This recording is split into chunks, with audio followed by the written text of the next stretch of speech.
Hey guys, welcome to the stream. We are being joined by Adam. We're on a Skype call for some reason. I don't know why. We should be on Discord call, but oh well. Welcome everybody. Welcome to the stream. Today we're gonna be streaming the new Summer Game Fest. Apparently this is gonna be like the biggest one of the whole thing. I'm excited. I am really excited for this. Yesterday, not a big letdown as much as the Xbox One. Just a little bit of a letdown, but that's only because I don't know the game. If I knew the game, it'd probably be better. But sadly, I did not know the game. So yeah, gotta make sure everything's working. Sorry, gotta make sure everything's up and running for the stream. I can't change the image yet, the thumbnail, because there's nothing to thumbnail. This one though, this has a good thumbnail, which is great. Tomorrow is not PlayStation, no. By the way, guys, tomorrow is not PlayStation. That is just a game that's coming to PlayStation State of Play, which was a whole thing back in 2019, wasn't it? Yeah, State of Play.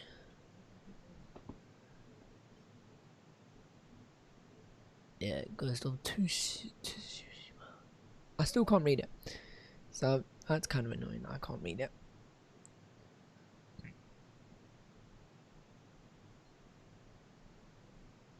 Wait, what's this? The new PlayStation Plus games coming soon. I want to know the new one's coming out next month.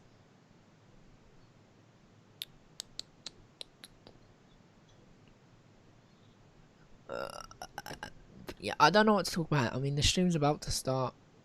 I don't know where Adam is. He was supposed to be here, but he's not. I have no idea where he's gone. I've tried to ask him, but I haven't got an answer.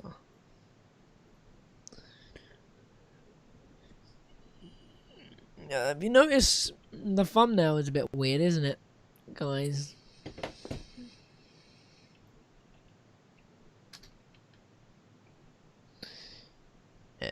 This one I believe is my channel, the latest one. You'll know because there's my most popular upload at the top. Yep, this is it because it's got the live stream there. Yeah, as you can see, it's very blurry. I have nothing to put as that logo. There's nothing there to put as it until the thing's been announced. Like if it's Marvel's Avengers, that'd be sick. What's this? Floor Gang. Nice. Nice. PewDiePie's Floor Gang remix. But other than that, yeah, hold on guys. I need to mute my mic just so we can hear the audio to make sure it's all working. 1 minute. It's got the live stream. Okay, audio's working perfect. Yeah, we're good, we're all good. But as you can see, I don't know if you guys can see it, but there's a yellow bar on the outside of everything. That's so I can share my screen with Adam. Alright, my screen's gonna be on there. Alright, let me check what's the highest quality I can go. I can go to 360. What? I was supposed to the quality to go up to 720p now. Strange. The live starts in 5 minutes, and then you got an extra like 30 minutes onto that. So, really, we're all should be sitting there talking about nothing for about 30 minutes. Because really, guys, there's nothing going on in the world. I mean, unless you guys have any ideas, then, you know, say. But right now, I've got nothing. So, you guys can put stuff in the chat, but I will answer when I return. So, I'll see you guys when I return.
Okay, I've returned. So I'm gonna mute my audio and obviously the computer audio, but you will be able to watch the timer go down as it starts now. Because they've got some copyright music. Trust me, I know. So enjoy the timer and I'll return soon.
Hold on, guys. I think they just. It said world premiere. I don't know what they're doing.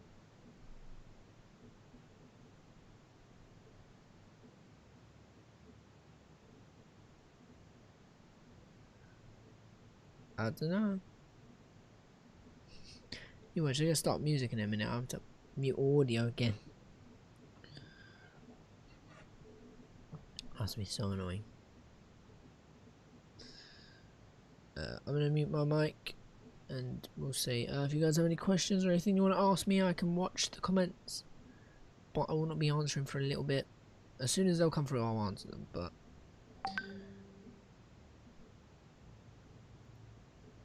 oh god.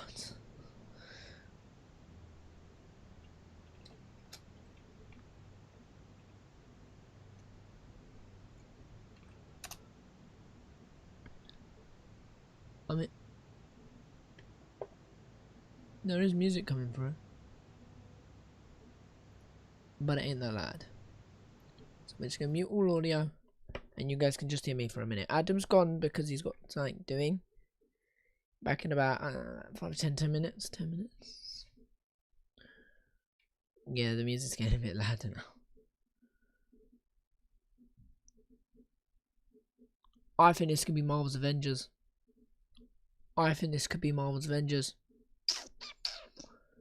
Because this one is about a game that's already been announced. This one's about a game that's already known that's coming out. We already know it's coming out. It's just, they're doing an interview about it, and they're showcasing it off. But it's like, what game haven't they fully showcased? Like, Marvel's Avengers, we've seen the game already. We know what the game looks like. We've seen how you play. We've seen how it's been played. But, like, you know, we got games like Lego Star Wars. Like, we've seen trailers towards it, but we haven't fully seen gameplay of the game, which would be nice. But it's just a showcase, so it could be anything. They could just be showing off the game. They could just be, well, obviously they're going to show it off, and then they're going to talk about it, but it's like, what are they going to do? Like, what game could it be? Because people are speculating that it's already a game that we know. And tomorrow we got Ghost, I think it was. But I don't know how to say the name, the last bit. But apart from that, I have no idea. I don't know what it could be. I mean, I was wrong yesterday, so now I've got high expectations. Well, now I've got low expectations. I meant low. Sorry, not high. Because I tried to guess, oh, yesterday was either Batman or Call of Duty. I was wrong. And that's fine. It was good to be wrong. We learn from our mistakes. But, doesn't mean I'm saying, oh, I'm wrong, that's so bad. Oh, that game's trash. I've never played it, so I haven't got an opinion on it. Same with the Xbox. I've never played the Xbox X. Because it's not even out yet. Well, it's out, but it's not on sale. Because I've already made it, obviously. Or else I wouldn't view one. But yeah, apart from that, I mean, I don't know, it could be anything. Like, what games have been announced? I know Avengers, I know Lego Star Wars, I know Cyberpunk. Actually, let's go look it up, guys. Let's go look it up together. Let us all go look it up together.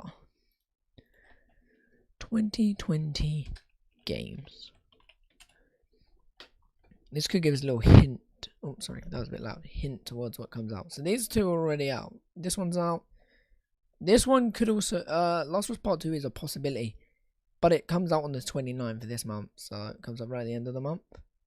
Halo Infinite, yeah, that's a possibility. But... people are saying Geoff was like really excited to announce like to do something about the Avengers game. So... that's why people are like, oh my god, it's going to be the Avengers game. He's so excited to do this one. Why is this one so important? Because it's the Avengers game. Well, just because he's excited doesn't mean it's going to be the one. Like, you know, he could be excited for all of them. You know, he could just he's just trying to hype everyone up for these games.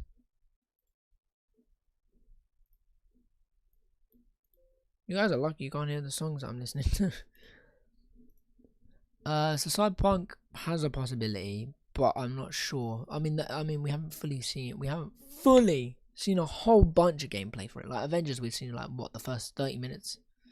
Not even that. We don't know when. I think A-Day does take place in the beginning of the game though. Let's start from here. Let me just try and see. Let me try and see games that I know. Sorry. Empire of Sin. Sorry. I didn't even know most of these games here got confirmed. You know, I never heard of them. Dead Army, Zombie Army 4. Sorry, not. It's because it's so dead there. That's a possibility. That's already out, so that's not a possibility. I don't know if that's out though. I think that's out though. SpongeBob. I think that's out, or it's coming out. Hold on, I'll check. I think it's out though. No, June 23rd. Oh, that's a possibility. We can see that as well.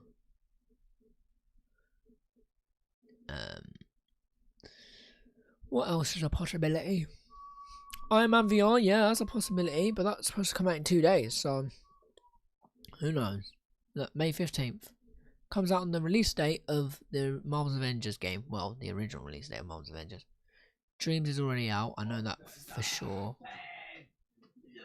Iron Man VR will arrive. What? Iron Man VR will arrive on July 3rd. I thought it was coming out May 15th. Finally gets new release date. Oh, so that was the initial release date. Yeah, didn't read that bit. Yeah, so it's now no longer coming out. So there's now nothing happening on May 15th, unless if this is going to be telling us on. Apparently, this is going to be about the Avengers game. Apparently we're getting a demo for it on in 2 days. Like if we are, I'm pre-ordering the game in about a minute. I'll be pre-ordering it as soon as it's finished, because you know me, I want to play the game as soon as possible. As I said, Star Wars, yeah, that also has a possibility. This game got pushed back to 2021, I believe. Yeah, because of what it's called. Or, well, because of what's going on now. And also because they're probably not finished with it. Minecraft Dungeon comes out. Well, it's supposed to come out 26th of May, but it's coming out full now. Preload Minecraft Dungeons due to launches. We can preload it. Hightail? No, that's just good. That's just Minecraft. That's just another Minecraft game. Well, it's made by the people that made Hypixel, I think. Hypixel Studio, yeah.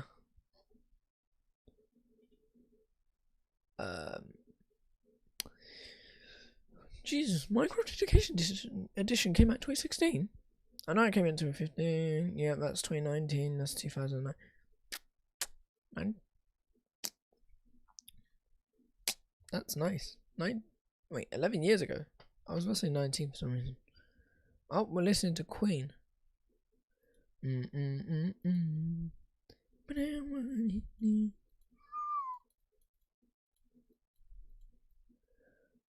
I don't know how I did that.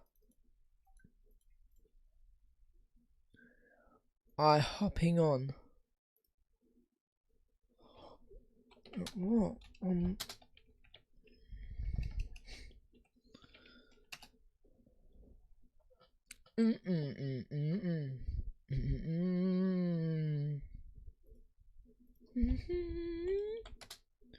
A minute, copyright just humming.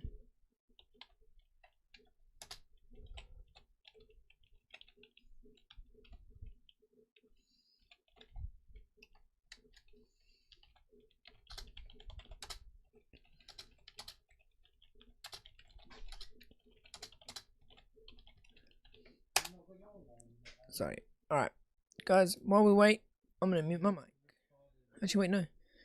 Yeah, I'm gonna have to change everything. Hold on, guys.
Guys, you just missed it.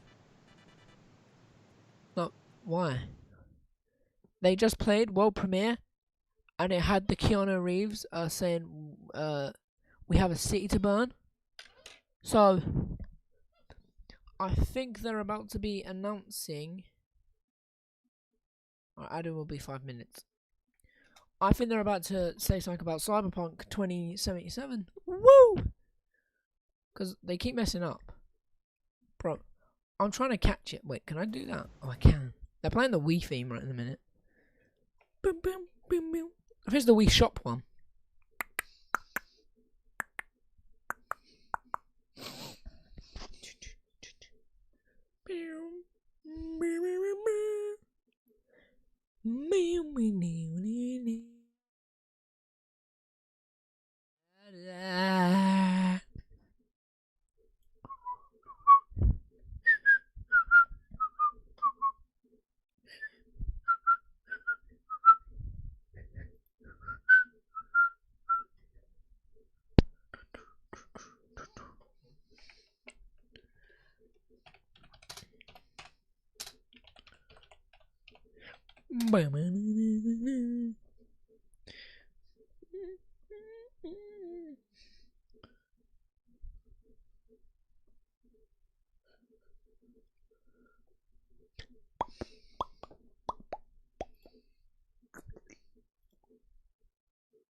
Damn it! They keep.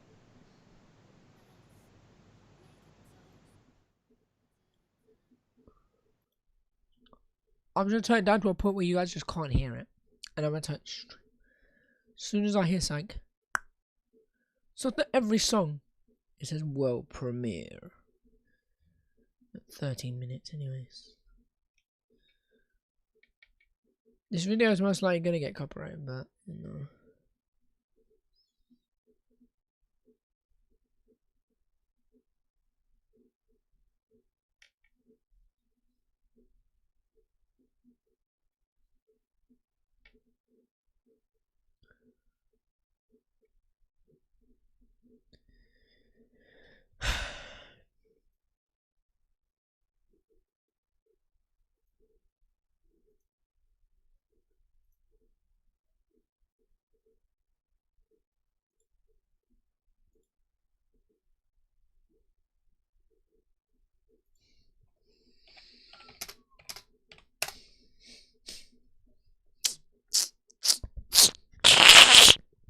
Ow, my ears. Probably should have given you guys the warning. Headphone warning. Headphone warning.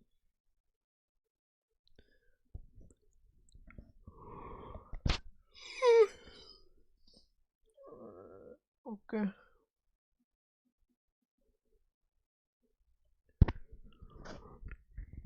World premiere. World premiere.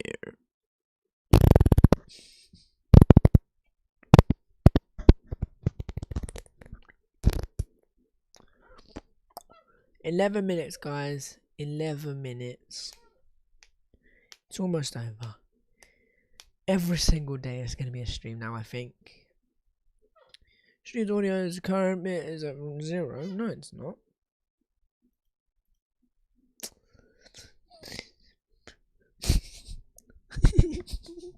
Sorry, I just looked to sound funny. It was amazing.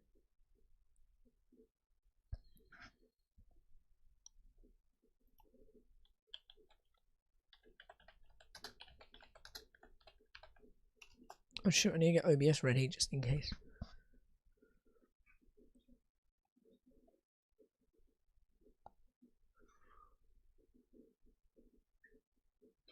Is no one going to speak about the mess ups they've had?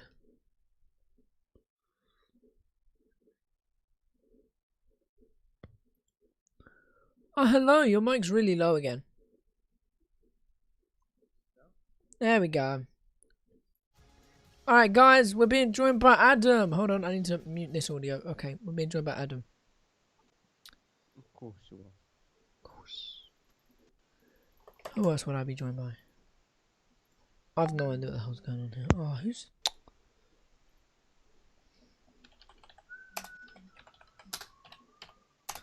They keep messing up their audio, so I think... I think I know what's going to be happening today, Adam. What is it? I think it's going to be Cyberpunk. Why? Because it had when they messed up the audio, the latest thing that I heard. So they had world premiere repeating. All right. Mm. So that's obviously not meant to be happening. But then I also heard Keanu Reeves say, we have a city to burn, which is obviously a quote from the game Cyberpunk, where he says we have a city to burn. So You know it's messaging you. people, for God's sake, 1 second, everyone. Only Adam's gonna be able to hear me for a minute.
I'll be back in a minute. Oh, okay, I need to up my audio. Woo! Alright, I'm back. You ready? There's something on my other screen. I don't know what it is.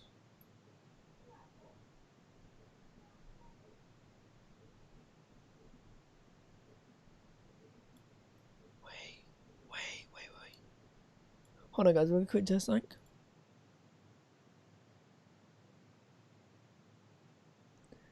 Okay, so I've actually broken it.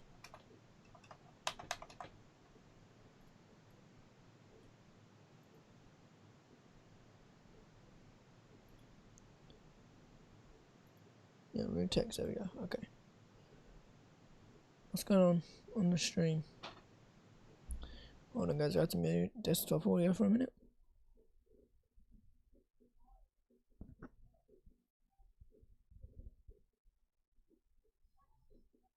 Right, they're playing Final Countdown.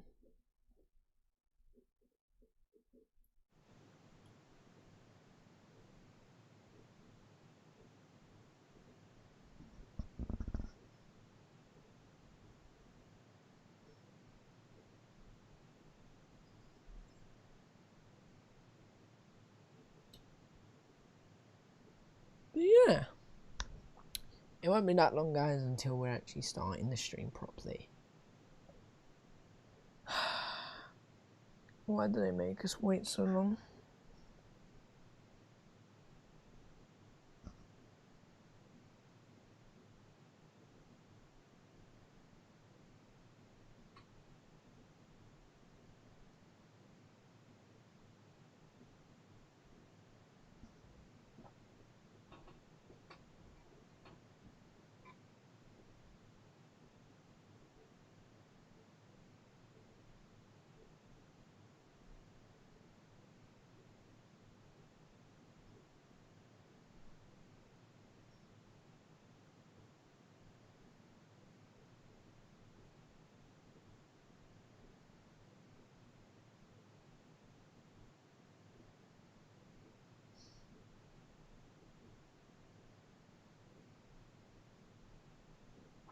Almost there, guys.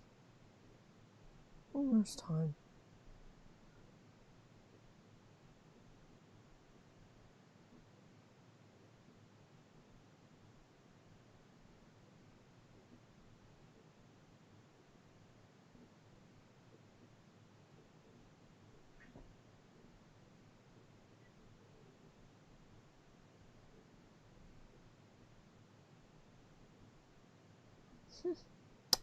Oh shoot, we got 50 seconds.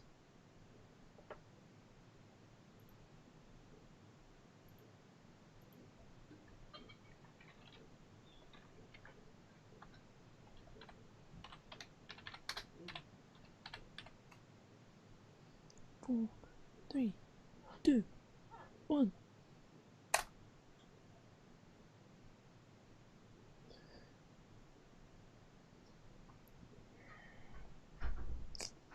Seems I would just have to risk it.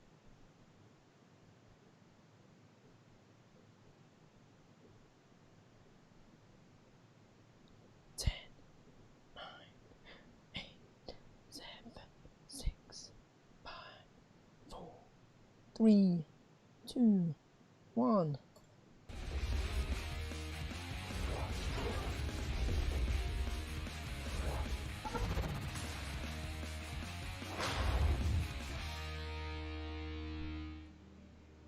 Wait, Epic Games? Unreal Engine. Hello, I'm Brian Karras, Technical Director of Graphics here at Epic Games. Hi, I'm Jerome Plateau. This better not be Fortnite, or I swear to God. A few years ago, we got together as a team and brainstormed where we thought we could push forward state-of-the-art and real-time graphics. There were two key areas that stood out. The first, dynamic global illumination. Beautiful bounce lighting, instantaneously. I don't have to be constrained sick. to do a game where the world has to be static, and I'm able to iterate a lot faster. And we call this new system Lumen. And we're about to show you what it is capable of. But first, there was another area that we thought we could push forward. Truly virtualized geometry. The artist wouldn't have to be concerned over poly counts, draw calls, or memory. You could directly use film quality assets and bring them straight into the engine. And that's a big deal for artists. I just want to be able to import my ZBrush model, my photogrammetry scan, my CAD data without wasting any time optimizing, creating LODs, I missed or out so even lowering much. the I don't know quality what's to going make on. it I don't know what's going on. In the end, that's what it's all about.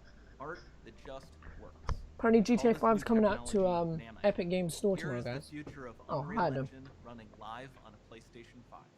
Wait, what? Let's take a look at it. This has to be the right way. Ha, everyone was wrong again. It's not Avengers. I don't know. Adam, your mic's a bit low again. Yeah, it's just better. Yes, Unreal Engine 5 is coming to Before we PlayStation. continue, let's stop a moment and take a look at some of the key features of this demo. Much of what you see was built with Quixel Megascan assets, but instead of using the game versions, we used the cinematic versions, which would typically only be used in film. There are around 1 million triangles each, and thanks to That actually vertical looks sick. texturing, they all use 8K textures as well. Nanite can render an insane number of triangles very quickly. There are over 1 billion triangles of source geometry in each frame that Nanite crunches down losslessly to around 20 million drawn triangles. What does that many triangles look like? This isn't noise. These are the Whoa. triangles, each a different color. Most are so small that they look like noise. Nanite achieves detail down to the pixel, which means triangles are often the size of pixels. This amount of geometric detail requires shadows to be pixel accurate as well, and Nanite can do That's that. a load of triangles. Speaking of lighting, all of the lighting in this demo is completely dynamic, with the power of Lumen that even includes multi-bounce Or just global too many illumination. say No light JF6 maps, no really baking sick. here. Mm. Without GI, all of that beautiful lighting is gone. With Lumen enabled, we can move the light and the bounce changes instantly. Okay, let's keep going.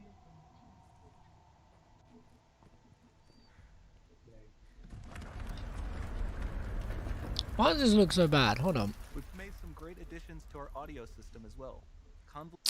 What's it doing in that quality, bro?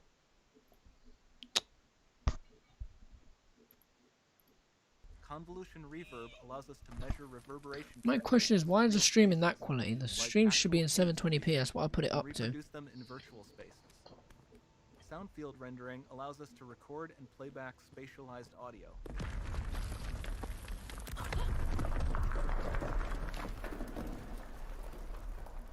All of this adds up to a more immersive experience.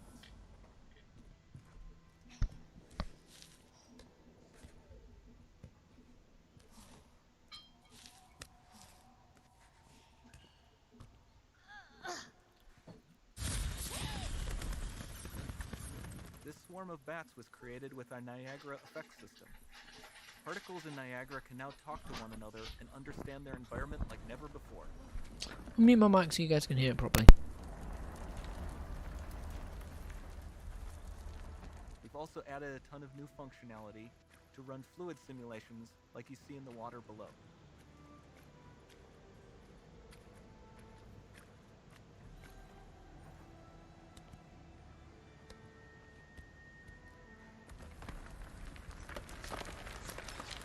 The demo runs on our chaos physics system.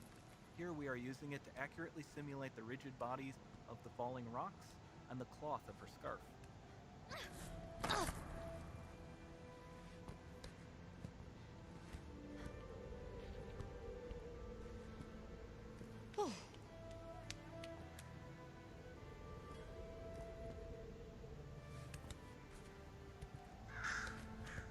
Now that the environment is so complex, we've needed to greatly improve our animation systems to adapt. We've added predictive foot placement and motion warping, which dynamically modifies IK and body position to look more natural. For the character to more realistically interact with the environment, we've added the ability to trigger seamless contextual animation events, like her hand on the door. That's promising.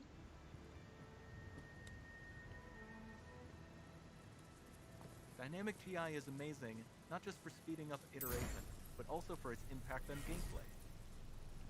Any light source can move while still having beautiful bounce lighting. Dynamic illumination means specular as well, which you can see on all the metal surfaces. You can even see the Niagara-powered bugs reacting to the light. Lumen not only reacts to moving light sources, but also changes in geometry.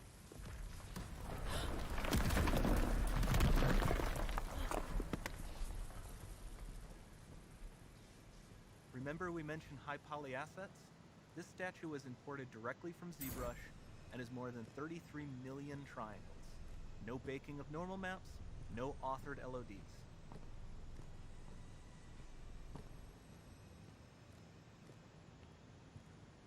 And we can do more than a single statue.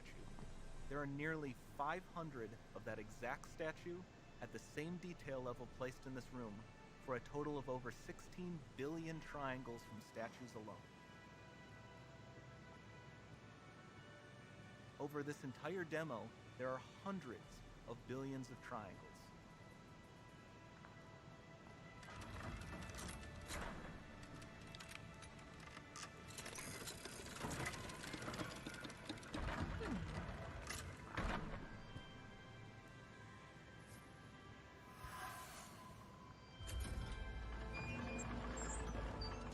So with Nanite, you have limitless geometry, and with Lumen, you have fully dynamic lighting and global illumination, all running on a PlayStation 5.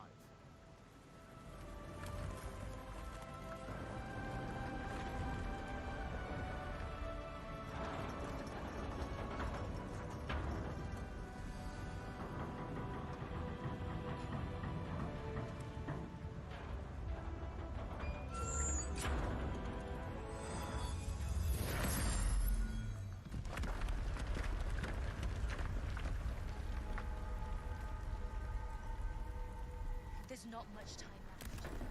And this doesn't need to be constrained to small rooms. It can stretch all the way to the horizon. The portal is open. Don't fail me now.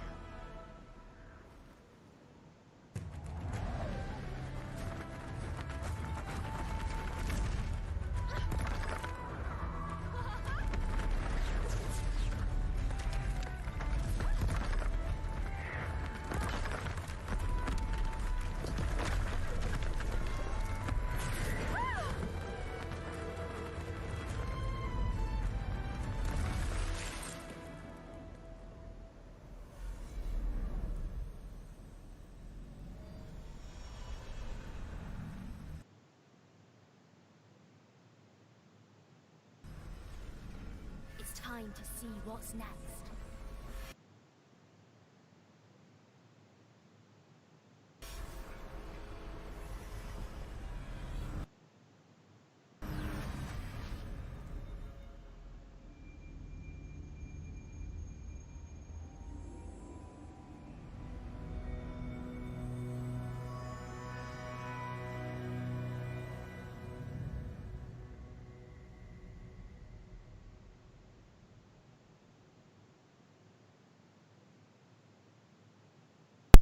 That was sick. There you go. The Unreal Engine 5 is real, and that was the first real-time footage of That was amazing. something running on the PlayStation 5 as well. Such a amazing day, I think, for gamers to get a glimpse at where games are going next. And now it's my honor to be joined by, Now, my only three question guys is from that Epic for to talk a little bit PS5 about, today's only? announcement. Of course, we've got Or- Tim Sweeney, Kim LeBerry, and Nick Penwarden. Guys, thanks for joining me here virtually. Because that This was is, only a on really PS5. big, This was all exciting done on day. I PS5. think, I just was so blown away when I saw this footage about what UE5 can do. And Tim, this is, I know, a special moment for you to have, put a 5 on this Unreal Engine. I remember the first time you showed me the original Unreal Engine. I think it was like 1996 at E3 at a Marriott Marina Del Rey. And I was looking back last night at like the old Next Generation magazine cover with like, can you believe this is what a PC screenshot of the original Unreal Engine, how far we've come. Tell me, I mean, this is a big moment for Epic, but what does this mean to sort of the company right now to be able to, debut the first PlayStation 5 footage, but also, introduce, a new numbered version of Unreal? Well, this really is a generational leap or more in technological capabilities. And the hardware that Sony is launching is absolutely phenomenal. Not only an unprecedented amount of graphics power, but also a completely new storage architecture that blows past architectures out of the water, and is far ahead of even the state of the art and the highest end PCs you can buy. And so, with Unreal Engine 5, we set out to build a new generation of technology that empowers creators to create photorealistic scenes that are indistinguishable from reality, and to do so with a very high degree of productivity. Right? I mean, there are two problems in game development. Right? One is the features needed to achieve complete realism. But the other big problem is just the cost and time it takes for an artist to create a major new piece of content for a next generation game. And so Unreal Engine 5 attacks both of those problems. We have the nanite system for virtual geometry, enabling sub-pixel geometry, which is imperceptibly imperceptibly different from the full high quality assets, so the movie quality assets that were originally scanned. Also, the Lumen, the real-time global illumination system, not only to bring unprecedented quality and lighting to the environments, but also to free artists from having to worry about the details of lighting their levels, and make all these trade-offs in static lighting versus dynamic lighting. And so we're really trying to empower developers here, and to enable developers to create a new generation of experiences that are both unbelievably realistic, but also economical and practical for them to create without having to have a 1,000-person team. Yeah, I mean, when you look at that footage, in 4K, I mean, just the level of detail is absolutely stunning. Kim, maybe you could break down a little bit of this, sort of visually what's happening that makes it look so incredible, because I know you've got a couple of new systems that you're really proud of, and maybe talk about nanite and what that is and how it works and how it's going to kind of shape games moving forward. Okay, so nanite is a new geometry system for Unreal Engine that lets us get down to almost sub-pixel levels of detail on the screen. It's possible because we have a new generation of hardware that really allows us to put loads and loads of triangles at the screen. And we thought that we'd come up with a new technique that allowed us to be able to create content in a similar way to the way that they do on movies today. So in fact, when you look at that demo, all them assets, nanite is basically ingesting all the movie quality assets from Quixel to make that scene. And the artist doesn't even have to think about it. They can move rocks and mountains and statues wherever they want in the scene and not have to worry about triangle costs anymore. Lumen, the global illumination system that Tim mentioned, that just produces incredibly realistic and accurate bounce lighting. So wherever you place a light in the scene, its effect on the whole world is seen instantly by just moving things around. It's amazing. Yeah, when I saw that demo, I was just so blown away by the visual fidelity, and also I think how much felt, at least to me as an end user, how much felt that so much of the environment was streaming in real time in so much detail, especially that sequence where she's flying through the environment. Mark Cerny has talked a lot about PlayStation 5 and the incredible bandwidth it's going to have to move data from the SSD right onto screen.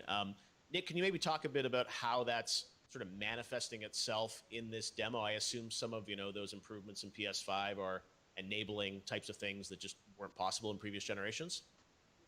Yeah, so nanite enabled the artist to build a scene with geometric complexity that would have been impossible before.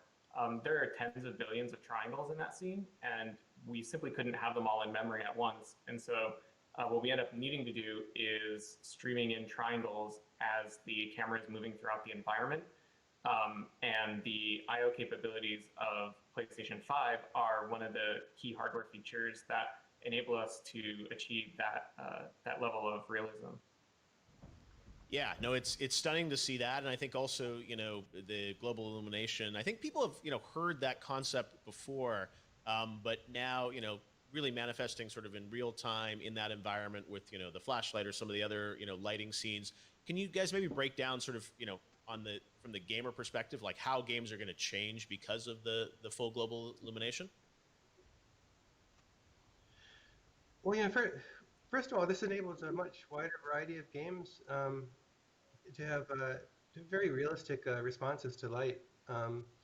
Everything from large-scale open-world types of games, with day-night cycles, being seamless transitions from indoor to outdoor. It's it makes lighting one of the things that the developers don't have to worry about, and it's a freeing technology. Not only does it mean more real-time lighting in games, but it also means there's a large set of problems that were very tricky in the previous generation that developers just don't need to worry about. And so I think you're going to see a much wider variety of types of games, taking advantage of Lumen and taking advantage of Nanite. And one of the core elements of every new generation transition is new hardware capabilities with an order of magnitude improvement over previous generations enable entirely new types of games to develop. The Battle Royale genre didn't even take off until the current generation, where you finally had enough computing and graphics power to enable a 100-player game with very, very high fidelity encounters. This new generation of technology that we're building with Unreal Engine 5 and that Sony's empowering with PlayStation 5 will enable entirely new types of game experiences that we can't even anticipate yet. Yeah, there's been a lot of talk over the past couple of weeks about the next generation and kind of will the leap be as great as previous generations? What are the types of things we're going to see? I think this demo, at least to me, is the first kind of real-time example of something that really grabs me. And I just want to confirm, like, what we're seeing there, that's all, like, you can actually play that with a controller? Like, that's not kind of frame dumped or anything? That's actually playable? It's a fully playable demo, and Wow. we plugged in a recorder into the back of a PlayStation 5 dev kit and recorded the signal that came out over HDMI. So it's a totally live demo, and it's replayable, and it's a little bit different every time you play it. Wow. No, because I mean that flight sequence, everything. That's what's so exciting to me is like this is real time footage. So what do you guys think? I mean, when people say like what is the leap of this generation going to be to sort of previous generations from like PlayStation 3 to 4 or whatnot? Is it any different this time? Is it going to be greater, less, or we don't know yet? I think the sense of immersion, one of the great things about playing games is you can transport into places that you could never go in the normal world. This level of lighting and detail really gets you to a point where you're feeling like you're inside a movie set. Things are so realistic, and it's gonna aid the storytelling. I think that the sense of immersion, the feeling a player gets from actually visiting a space will be much deeper than you've ever seen before. And the ability of the hardware and the engine to stream in massive amounts of content as you're going through a huge environment, I think that's going to have a much bigger impact on gaming than people are expecting right now. Until this next generation of hardware, previous generation console games had to be built to load data off of a spinning mechanical device, right? That has its roots in the 1950s, and now Sony's storage system is absolutely world class. Not only the best in class in console, but also the best on any platform, better than high-end PC. I think this is going to enable the types of immersion that we only could have dreamed of in the past. The world of loading screens is over, and the days of pop-in and geometry popping up as you're going through these game environments are ended, and the resulting effect is the ability to build games that are fully immersive from start to finish over hundreds of hours of gameplay if that's your game. Yeah, no, incredible what I think this is going to enable. We've talked a lot about PS5. We know obviously Unreal Engine runs kind of across all platforms, including mobile and PC and Xbox, of course. What's your take on like what you're showing here? How is that going to scale to other systems? Like this demo we're seeing, is that will that run on the Xbox Series X? Will it run on PC? How will it be different? Can you guys give us some context on that? Well, I mean, Unreal Engine 5 is going to run across all of our supported platforms, next generation console, current generation consoles, as well as mobile devices. One of the key features that we've been working on is being able to build content once and deploy it across devices. So on higher end hardware where we can support Nanite directly, we'll be able to render scenes at the fidelity that you just saw, like on PlayStation 5. For, say, an Android or iOS mobile device, what we will be able to do is have tools that help to scale that content down so that you'll be able to take the game that you built at the highest fidelity level for console and bring it to all other devices. Tim, do you have a sense between like sort of all the like Xbox, PlayStation, all these other systems, like sort of they've made somewhat different choices, also some similar ones, obviously with SSDs in both. Do you have a sense of how they're going to sort of compare in terms of power, or how you look at sort of like the overall landscape? Well, we love all of our babies, and we can't make comparisons or pick favorites. But the nanite technology we showed here is going to run across all next generation consoles and high-end PC. And most importantly, this is what's possible in the absolute best hardware that's going to exist at the end of the year. But these experiences you build, we will help developers scale down to every device that exists in the world, and we really hope to empower all developers to do what we've done with Fortnite in this generation, which is build absolutely no sacrifices, high-end console game, and then bring it to every device, including scaling it down to iOS and Android devices from years ago, so that we can reach a much larger audience of gamers than just the hardcore some 200 million console players in the world. So Kim, I know a lot of gamers around the world watched that footage and said, wow, I want to play that, but I'm sure they're also trying to kind of extrapolate out of that, since it's this is not a game, it's a demo. How their games are going to feel different in the next generation. And one of the things that I really took away from it was that flight sequence at the end, which was just incredible, and with the sort of the rubble coming down and things moving. Could you maybe talk about sort of how the game experience might change with UE5? Sure, it's going to look visually more beautiful, but how is it going to play different?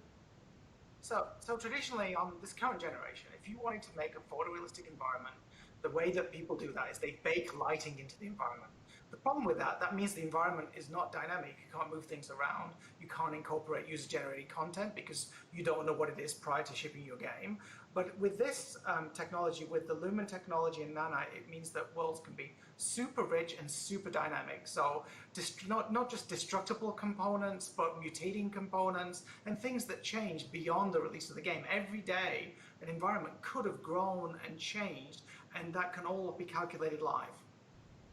And does that extend to like, I assume like destructible environments and whatnot, and allowing people to sort of, really like just, that sequence in the flight where you sort of, saw the sort of tower crash down or whatever, that felt to me, I just hadn't seen that level of detail in a game like that. And some games like Uncharted or whatever sometimes have big destruction moments, but it felt like that was so detailed and so realistic. Is that partially because you can now move the environment more in real time? Yes, and even effects like when we open that big dome where all the statues are, the light just floods in and bounces all over the place. You really, the way you would have had to do that in the past is you would have to cheat. And now it can be fully dynamic. You can blow a hole in the sky and the light will come through, and even choose randomly colored lights. If you put them into the scene as a player, then they're going to have an effect on the whole world and it'll still look realistic. So in the past, you could get that effect, but it would have to be sort of pre-calculated, I guess? Is that how it worked? Yeah, exactly. And even if you want to, like if you're saying you're in a dungeon and you place a light, you see you've got a candle that you happen to have in the game and you place it, that will bounce around corners. So you can explore with limited light sources. And the old-fashioned gag of having a flashlight beam isn't what you need anymore. You can actually use light in really interesting ways. Yeah, and even beyond games, Unreal Engine has been applied to so many amazing aspects of entertainment. Of course, I think everyone knows The Mandalorian, how that used Unreal Engine, and there's the Weather Channel. There's so many other uses of UE. Can you guys talk about how sort of UE5 is going to kind of tie into those experiences? And I think I assume you see this convergence of kind of everything coming together through an engine like Unreal in terms of just realizing entertainment. How will UE5 sort of, be used in those fields, or how will that change the pipeline for non-game experiences too? So one of the great things about nanite is that it finally allows content creators of all kinds to be able to use movie quality assets. So there really won't be a difference. If you're building an environment for a film versus a video game, or you're making an IP that's transmedia, you can build things the same way now. And that was we had so much exposure to film customers over the last few years using our engine that we really wanted to remove the barrier for them and for all game makers. Right now, you pick a high resolution asset you want, you load it in, you don't have to think about making levels of detail or normal maps or any of the usual stuff that goes with making game content. It's a pretty freeing experience for anybody trying to tell a story or to make an experience. That's amazing. So, in the eyes of a consumer, like you'll see an asset that's in, a movie, and that they literally can drag that over to the game now. Whereas I guess in the past they would have to sort of, reduce down the polygons and kind of scale it down for a game engine. Yeah, and in fact, actually, Quixel, that's also part of Epic. Their assets, they come when you take an asset from the Quixel store. There is a movie quality version that would be used in movies. I guess they were involved a lot in the Jungle Book movie a few years ago, and many movies today use Quixel assets. And they also have versions of them assets that are suitable for games. Now, you don't have to have that distinction. Nanite will just take the movie asset and do the right things with it. One of the things I know when you guys moved to UE4, a lot of people, were worried about, it's breaking some of the pipeline of things that people had done previously. And it sounds like with this engine, you're saying it's going to be kind of a pretty seamless transition to UE5, right? That's important for you, sort of have the forwards compatibility? Yeah, absolutely. We want to support developers bringing their games from UE4 to UE5, and in fact, we will be doing that ourselves with Fortnite. So we will be shipping Fortnite on next generation console on UE4, and then next year we will be bringing Fortnite to UE5 as well. So we'll be testing out that experience of bringing a game along from UE4 to UE5 and making sure the transition is manageable. Wow. Yeah. Fortnite obviously is such a phenomenon, as you mentioned earlier, Tim, with, battle royales. But also I feel like, Fortnite has turned into, really kind of this metaverse-like platform where we're seeing kind of different experiences powered by Unreal. And I was wondering if you guys could talk a bit about that, because I look at, the Travis Scott concert and I see that as an amazing experience, but it sort of was an interactive music video in a way. And then, you watch the YouTube video for his new song. It's actually. I'm sorry, but I was not expecting that. How do you see all the sort of worlds of entertainment combining, Tim, longer term? And obviously, based on what Tim was saying, I did a video on that earlier, saying when it started. Adam, to move, but from an experience I'm like, standpoint, do you see kind of a I don't know. of games They're gonna try and put Fortnite over to Unreal Engine 5. Yeah, absolutely. I mean, all of these good worlds luck, are colliding right now in real time. I sure hope it works. We're seeing the sort of film production that's being done on The Mandalorian and other projects all around Hollywood, film and television. Ooh, are they going to use Unreal Engine 5 for Mandalorian? Being able to move directly to games in the future. Yeah, right now it will. We've brought Marvel content into Fortnite and Star Wars content into Fortnite, and each of those processes started with rebuilding. Question them about Marvel. Their movie quality assets for real time, using our tools. But in the future, this is going to be an exercise to build every asset exactly once and then deploy it everywhere. And the future isn't just going to be about Unreal Engine serving a bunch of separate markets. We're helping architects visualize their creations now, and that's awesome. We're helping film and television makers, virtually produce their work in real time, with actors in front of and actresses in front of cameras and big LED screens instead of green screens, and it's making the production process much more efficient, real time, and higher quality. But in the future, all of these assets are going to come together, and Epic's not going to just play a role in supplying creation software to all of these different industries. We're going to help everybody reach consumers with real-time 3D content. When General Motors released their Corvette car configurator for the 2020 Corvette, it was powered by Unreal. It was running in the cloud, and you could go there and you could configure your car right then. But that was disconnected from the rest of the gaming world. The next step with all of those types of experiences is to enable them to author that content for all their internal work, whether you're designing a home for a customer as an architect, or you're designing a car, or you're building a television series. We want the next generation of these experiences to be bringing all of those assets directly to gamers in a fun way, deploying them into Fortnite and every other Unreal Engine licensee's games, being able to reach a vast consumer audience that way, right? It's like the transition that the world went through in the early days of the internet, and then social media. For a while it was just companies talking to customers one-on-one, and now you have the ability to reach customers directly through your Facebook page or your Twitter page, your Twitter account, anything like that. But the next generation of these experiences is not just text and video. It's real-time 3D. It's a social experience where players are together with all of their friends and experiencing all of these companies' content together in real time. And it's a world that's not going to be powered by advertisements that pop up and annoy you. It's a world that's going to be powered by awesome content that these companies make available to power your entertainment experiences. And we're blazing this path to some extent with Fortnite, but there will be a lot of other games heading in this direction, a lot of them powered by Unreal Engine. And I think this is the next step in the entire digital content industry, not just gaming, but the whole thing.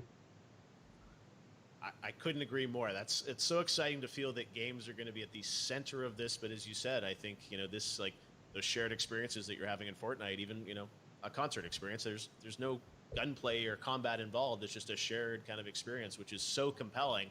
And as you said, powered by Unreal, and then when you think of, as you said, those movie assets and all the other assets coming together in a world, it's really exciting. One thing I wanted to ask you about was the content creation path, because we've seen a lot, especially in Fortnite, with creative mode and a lot of fans of Fortnite starting to build levels, and obviously UE, you guys I think have really focused on kind of making it accessible, lowering the royalty rates for kind of upstart developers. Can you maybe talk a bit about sort of the your vision of kind of how easy it is to build something in Unreal? I mean, are we going to get to a level where it is sort of like a Photoshop where you can kind of just jump in and build a game, or what is that barrier to entry going to go down in the next generation?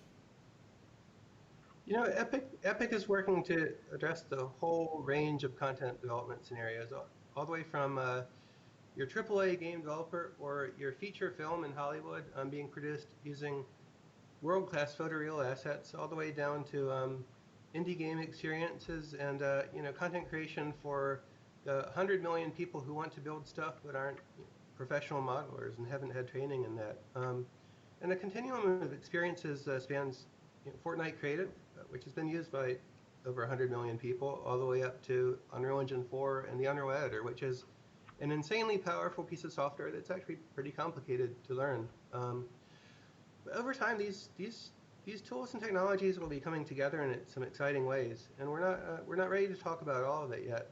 But Epic is really thinking about putting a lot of effort into addressing the entire continuum of content development and content deployment scenarios. We feel that the state of the world is a little bit broken right now. If you look at the app stores on smartphones, you have 250,000 games, each competing for the top 10 charts, where virtually all of the sales occur. And you have a small number of winners and a whole lot of losers in that way, and it's not a fair situation for game developers, and you have a lot of amazing games that just get lost because they haven't been discovered. More and more we want to enable content creators to reach the audiences within existing games.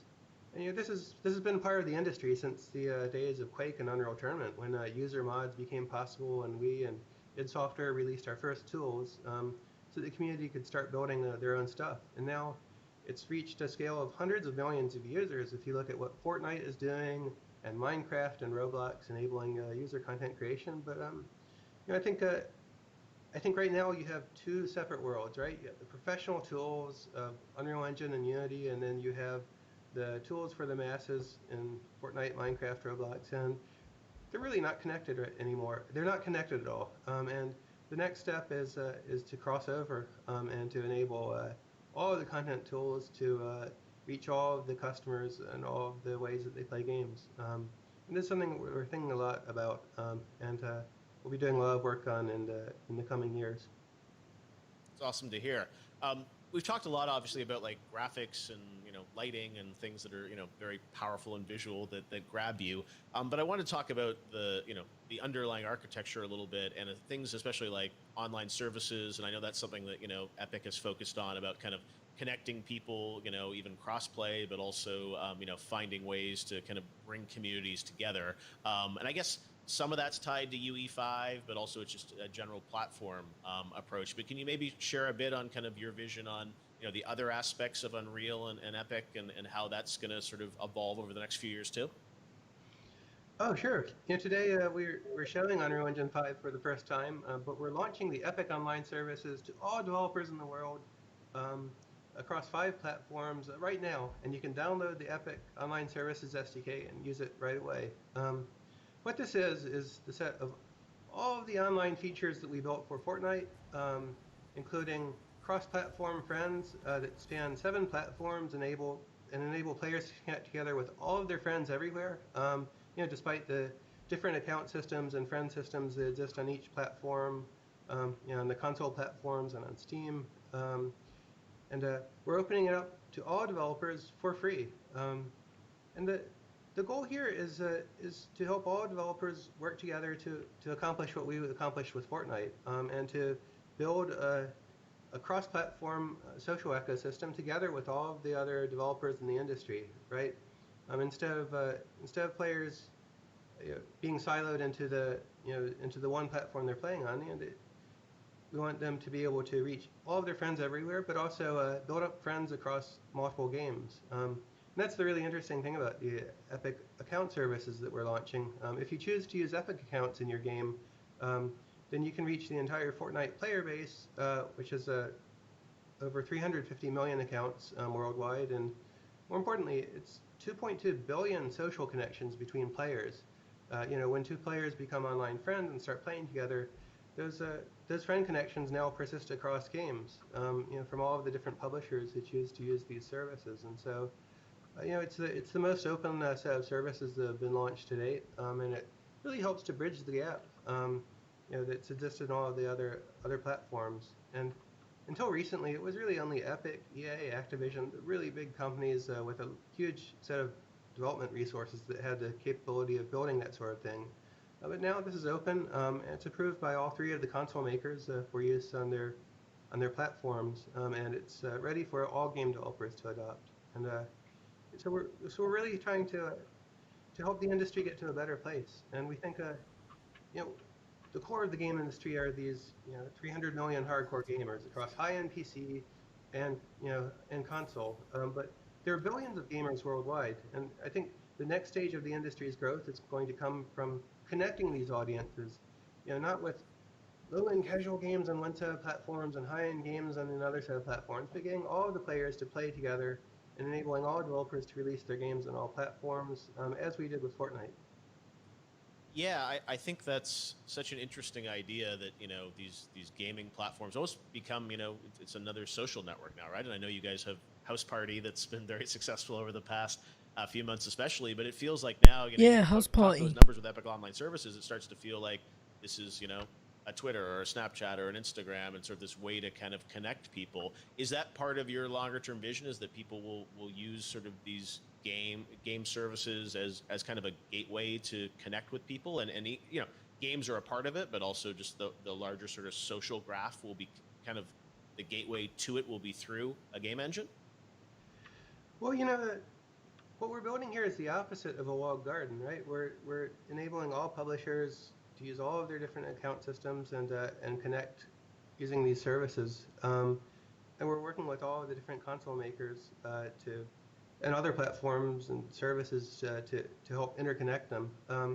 The most interesting thing about this, and if you start playing Fortnite on PlayStation and then you want to play the game on the iOS device, on iOS you can log in with your PlayStation account, and then you get all of your PlayStation progress transferred over. If you start playing on PC, then you create an Epic account. Then if you go to Xbox, then you can log in with your Epic account on your Xbox. And so this isn't a walled garden. Rather, it's an attempt to connect all of the different services, some of which have different degrees of openness. And I think that's really going to be freeing for the industry. It's going to mean that everybody can talk to everybody else, and there's no one company controlling the whole thing. Rather, it rises as a result of the cooperation between all of the different companies in the ecosystem, who finally realize that they can grow better and build better businesses if, instead of trying to let players into their platforms, they enable their players to connect with all of their friends across all platforms. Because we have a lot of devices in our lives, and everybody who has an Xbox or a PlayStation also has an iPhone or an Android device. To really enable the next generation of industry growth, we've got to be able to connect all of these users with all of these friends and set aside kind of the old feuds that defined previous generations of the console business. So with everything you're describing, I think of a show like The Mandalorian, which we all watched and loved, but all those assets are there. I mean, nothing prevents them now from building kind of an interactive experience, I guess, around that they could power with something like Unreal. And maybe it's a game, but maybe it's just sort of this shared experience. And it feels like the visual fidelity now that these next gen consoles will bring. I mean, based on what you were saying, Kim and Nick, it's like, are things going to look just like movie visual effects? Like, what are the things that I guess real-time games can't do still that we get to see in some of these other shows? I think we're getting much closer on this generation to get to the point where you're not going to be able to tell the difference between a virtual world and a real world. There's still, physical phenomenon, big, massive explosions, and waves crashing on a beach. I think they're still probably one generation off before they're perfect, but we're getting closer and closer. And one of the coolest things that we've seen with the advent of shows like The Mandalorian starting to use the engine is they're beginning to understand that a game engine isn't just about rendering pretty real-time pixels. They're understanding that game engines, especially Unreal, is built for building these very immersive simulated worlds. So we're seeing people, say they've got a car chase in their TV show that they're trying to make, then they'll actually drive cars with steering wheels and joypads to race against each other and then film that after the fact. So it's starting to become very, almost like very Matrix way in the way that they're using simulation for cinematic content creation. And I think that's just going to get more and more common. And as they start to rock the potential of what real-time interactive entertainment is about, I think you're going to see traditional storytellers making the move into video games, and I think and backwards and forwards. I think you're going to see this very, very fuzzy world where it's just entertainment. You're building an IP. It can be a game. It can be a TV show. It can be all of these things, and it's going to be a pretty exciting decade.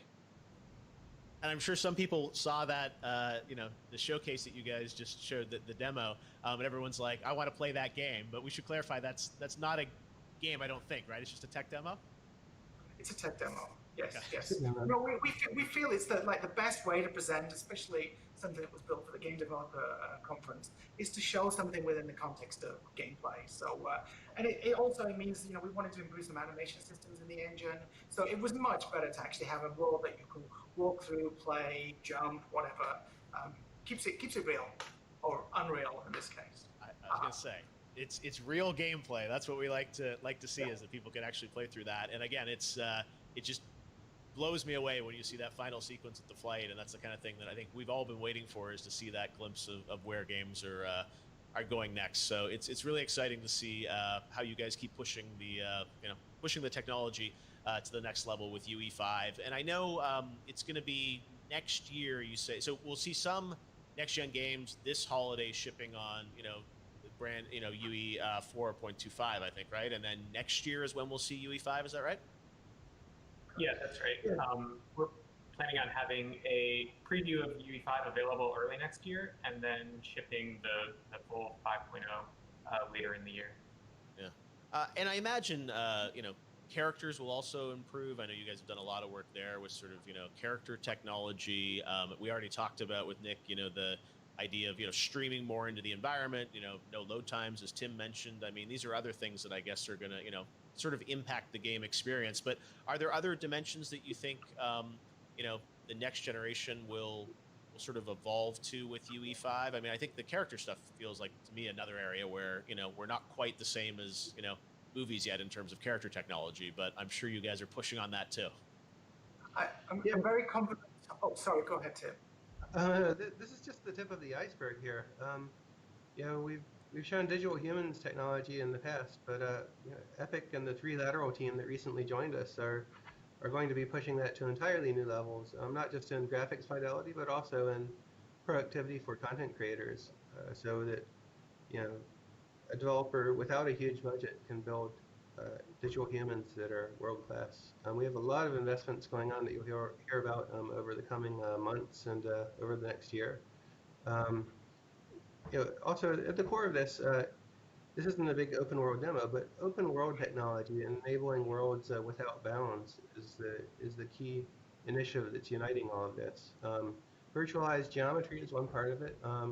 Global illumination with Lumen is another part of it. But ultimately, this comes together to empower huge streaming seamless environments, and And that creates an entirely new direction for games to go. And remember, this is not just a graphics engine, right? It's a full simulation engine. It aims to power every aspect of simulating a realistic environment, including very detailed physics, vehicles, and collision and destruction, and everything else. I think you will see a qualitatively different set of games built for the new generation than what we have here. And it's going to be very exciting because we don't yet know exactly what they're going to be. And how does you guys mentioned Fortnite moving to UE5 next year? Like, I mean, how is this going to impact Fortnite? Do you think in terms of like the game, with UE5? Sure, you don't want to spoil much, but it's like just technically, sort of like, is that going to enable the game to evolve too? Well, it puts a vast amount of additional new power in the hands of all of the creators who build Fortnite, both within Epic and the 100 million or so outside of Epic. Yeah. It's going to be very interesting to see where this enables the game to go in the future. I think what we have now is a very, very small fraction of what the game will be in the future, and it's going to be very exciting to see the Fortnite team evolve it and have all of this new power in their hands. When I see it as, it's a game, but it also feels like a platform in a way that it's enabling, these other, there's battle royale game, but there's creative, and obviously we've started to see, other experiences with music artists and whatnot around it. So it feels like it is this, this beachhead to sort of a bunch of other content. Is that how you view it? As sort of this, sort of this? I mean, people have used the term, sort of metaverse, but is that sort of the longer term vision? Is that Fortnite can sort of grow to wherever creators want to take it? Yeah, they define a platform as an ecosystem in which most of the content is not created by the company that operates it, right? And I think if you look at Fortnite today, it's not that, but anything's possible in the future. I think that's a very interesting direction for the whole game business. Every game developer is thinking about this problem of how to not limit their experience by the 10 or 100 or 1,000 people on their development team, but how to uncap the entire world's creativity to enable an entirely new generation of game experiences to be developed in an entirely new way. Yeah, well, I think UE5 obviously shows the high end of the aspiration for everyone to, what they'll eventually be able to maybe make. And yeah, that demo is absolutely stunning. Before we go, I wanted to ask you, like, that demo, how long did it take you guys to build? How many people worked on it? Can you give us a sense of, like, how that came to life? Well, we started thinking about it straight after GDC was when we started thinking about it. We knew Brian's nanite technology was beginning to come online, and but the bulk of the work, I would say, the bulk of the work started from sort of September through to March, and I think the team. It probably peaked over this, but I think it was about 24 people that worked on the project overall, and with a bit of help from our friends at Quixel. If it hadn't been for the Quixel Megascan library, we couldn't be able to populate that world. Yeah, well, I'm sure everyone looks at that and says, I want to play that game, and I know we're not necessarily going to get it, but it hopefully will inspire a lot of creators around the world about what will be possible, with UE5 and also the next generation systems. So, yeah, I feel real excited now about what we're going to get to see for the rest of the year for all these next-gen games and, of course, into the future. Thanks, as always, for joining me, guys. It's great to see the first look at UE5 and hear about where Epic's going. And, yeah, the future looks quite bright. Thanks, guys. Cool. Thank you. Thanks. Bye. Chat.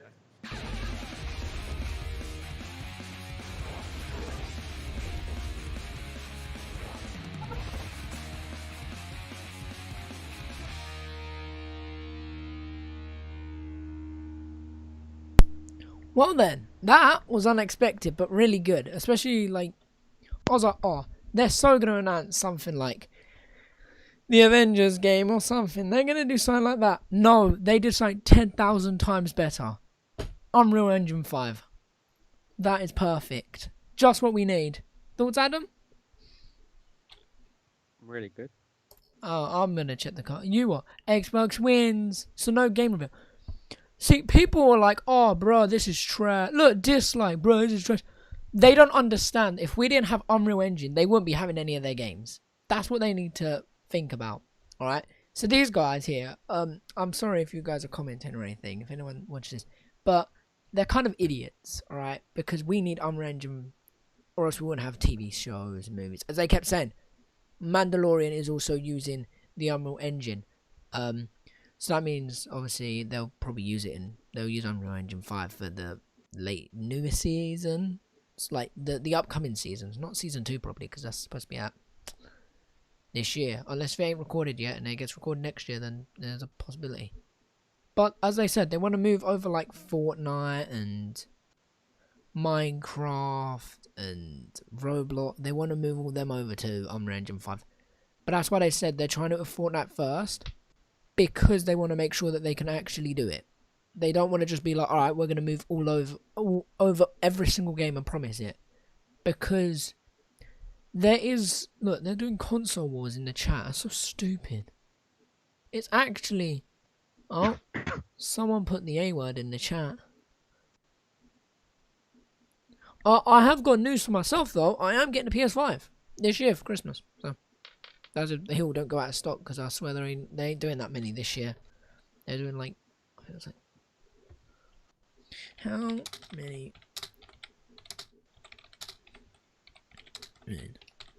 As soon as the stream started, not like started, but as soon as it went into it, they started hinting towards Unreal Engine 5. I was like, this is a possibility, but I don't see them announcing it this early. It'll cost, so it'll land around $470 in the UK. That's about... Why do people do this? Why can't you just post everything? It's certain. That's £384. There's no way that console is not going to cost £384. That console is going to be about £400. There is no way it's 300. Why? Because of the technology that's going into it. As they just said, Unreal Engine 5 is going to be on it. That's pretty high. And, like, as you know, right now, we're only using Unreal Engine 4, because obviously Unreal Engine 5 ain't out yet. Basically, Unreal Engine is just how weird. Look, if I went on, like, I can't remember what one, but one of these Five Nights at Freddy's games, or all of them, I think, they're all done by Unreal Engine. So it's basically the way that you can see the graphics and that. As soon as they said graphics, I was like, okay, slightly hinting towards an Unreal Engine 5 here. We all knew it was going to happen at some point. It was going to happen this year. This image kept popping up during this stream, so I was just sitting there. I had this up on my screen, and I just went like that so many times. We were watching that earlier. Yeah, we were watching it earlier. It was a bit of a weird one. Yeah, you guys can see what's going on in that screen over there. But yeah, PlayStation 4, will there be a PS5 Pro? Absolutely, yeah. Of course there will be. I mean, why wouldn't there be? Then again, this is just, you know. Wait, is that what? PSU.com? No. PlayStation. PlayStation. Oh, see it. Not PSU. Unless it's PSU, it's a part of PlayStation. But it doesn't say. But there ain't that many. There ain't making as many as they made as PS4. If this is the console, preps to you guys, well done. But I don't think so. So what we got tomorrow, peeps? What have we got tomorrow? PlayStation State of Play. Ghost, I still can't read it! Ghost of Tsushima. Tell me I said that wrong. But yeah, apart from that, that's really it for the stream. I haven't really got nothing to talk about. Like, Unreal Engine 5 is sick. I'm excited. I've never played it. You've never played Unreal Engine, did you just say? Yeah, never. Unreal Engine ain't a game.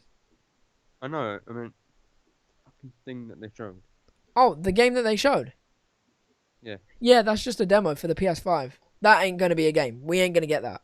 That's just someone made that on the PS5, yeah. They had their own, like, beta testing PS5, alright?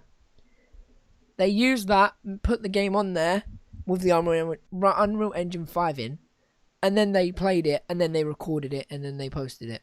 So the PS5 must be near completion then, if they're able to run some games on there. Yeah. I mean, it is pretty close. It has to be, because it's coming out, what, at the end of the year? So, obviously, I'm still going to run a few more errands on it, because there is no way... It's not officially finished yet. They said they want it around this time, December time, but people are starting to speculate we're getting it around, like, November, September time. I've got to say, I have to say December, because they said holiday. Like, if they said fall or summer, then it's like, oh, okay, it's going to come out roughly at this time. But they just said holiday, which normally means December, Christmas time. Other than that, I mean, there's nothing really else to talk about. Like, I probably have to rewatch the stream and listen to it all over again, because I did miss quite a bit. But it's really cool to hear that Unreal Engine 5 is coming out next year. And at the minute, all we know is it's out on PS5. They haven't said Xbox at all. Obviously, it's going to come to Xbox. It's going to come to PC. But they just only mentioned PS5 in that one. We already know it's going to come to all the other consoles, because it has to. But they just didn't really mention it like that. Like Switch, there, I don't see them. I mean, would Switch get it? I mean, they are gonna update Fortnite to give it Unreal Engine 5, but I think it depends on if the Unreal Engine's in the console or not. But I can't tell. Probably. I mean, if they bring out another Switch, then yeah. But that's all I've got. I don't know what to say. Unreal Engine's sick. Especially now we're getting Unreal Engine 5, which is amazing. Which means our games are now going to start looking like the movies. Which is perfect. So,